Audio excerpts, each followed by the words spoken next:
What's up, cats? Today we're talking about snowboard resorts, ski resorts. I started snowboarding last year. It was something that I wanted to do since I was a little kid. And, I just grew up looking at it. I'm like, damn, that looks so cool. And it just makes sense to me. And I've been lucky enough over the past year to finally have gotten to snowboard. Not only that, but fall in love with it, and I've been to several ski resorts. So I wanted to talk about some of those ski resorts, what I like about them, what I don't like about them. And there's one specifically that I fell in love with above all else. So Keystone was the first resort that I skied at, and I love Keystone. I've skied there more than anywhere else. I had the Keystone Pass my first year, and Keystone is great. It feels a little bit more condensed. You just have basically three peaks right behind each other. But Keystone's great because it's got some killer runs, super steep, and it really taught me speed, which is incredible. Winter Park Resort is awesome. It's a great overall resort, I think. It's big, wide. It's got a good variety. It's got some steepness. It's got easy, hard, medium, a nice variety of terrain. It's got a great variety of trees. You can kind of choose your difficulty with trees, or if like that's something that you're trying to learn how to ski or snowboard in, you can kind of start with some more open areas and go into some more difficult places. But I haven't spent too much time there. I've only been there a handful of times. Copper Mountain is one of my favorite resorts. Copper is definitely a sports resort. They hold a lot of like big snowboarding events there. But I love Copper for its terrain and its just sporty feel. You know, there's a lot of little hits and features that you can jump off of, side hits. That's a big reason why I like Copper so much. Aspen Highlands is amazing. I've had the luxury to ski at Aspen Highlands a couple times, and it is an incredible place to snowboard. It's got incredible snow, at least when I've gone. And the thing about it is it's a more high-end resort, so a lot more casual skiers go there. So that means a lot of people don't venture in the trees there. And the trees at Aspen Resort Highlands is my favorite place to go snowboarding in trees, because the trees are just completely untouched. They're amazing. You just weave in and out. It's so dope. Now, Japan, 2023, made a trip just at the end of the season to Japan. And La Torai, that is another resort that I love the terrain in.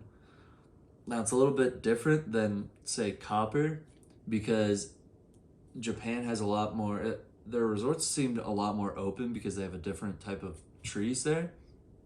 But the terrain there was great. You can just hit these crazy jumps in the middle of the runs, catch some sweet air. Like it's an awesome place to ride. They got some really crazy mogul kind of runs. And I caught it at the end of the season, so it was very much spring riding, but I could tell that if you catch that resort in the right time, it gets dumped with snow, and you can just have so much fun in powder with all these crazy features. Of course, this resort needs no introduction. Niseko in Japan, known for its powder. I got lucky with going to this resort. They got dumped on the day before we got there. But Niseko is obviously known for having the best powder in the world, pretty much. It's big, it's open. You can hike up to the bowl and just drop into just endless open powder. That's really what Niseko is known for. That's what it's best for. It's incredible. Before I even got on the mountain, I was planning another trip for the year after. And finally, my absolute favorite resort has to be Sunshine Village outside Banff in Canada. This resort I only spent a day at, but everything about it I fell in love with. You know, I got super lucky and it pretty much snowed for 24 hours. So the snow was incredible. The resort is huge. There's faces and features and runs that I didn't get to go on, and I was there for like 8 hours. You can pretty much take lifts up to the bowls, and just, you know, the ease of access to these bowls is incredible, because then you just get even more powder and more open runs.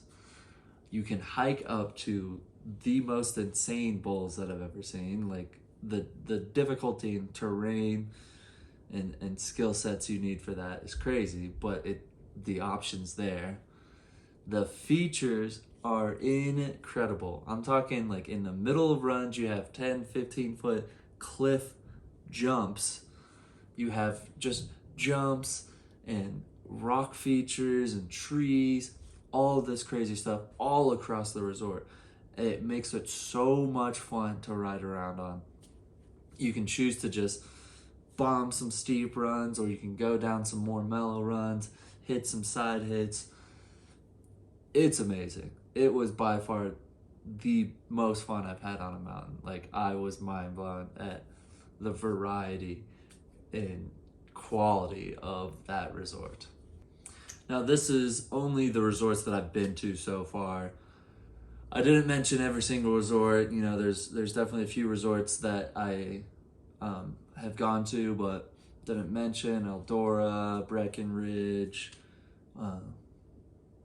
a few in Canada, but you know, they're all great. These were just kind of some resorts that kind of stood out to me with certain qualities.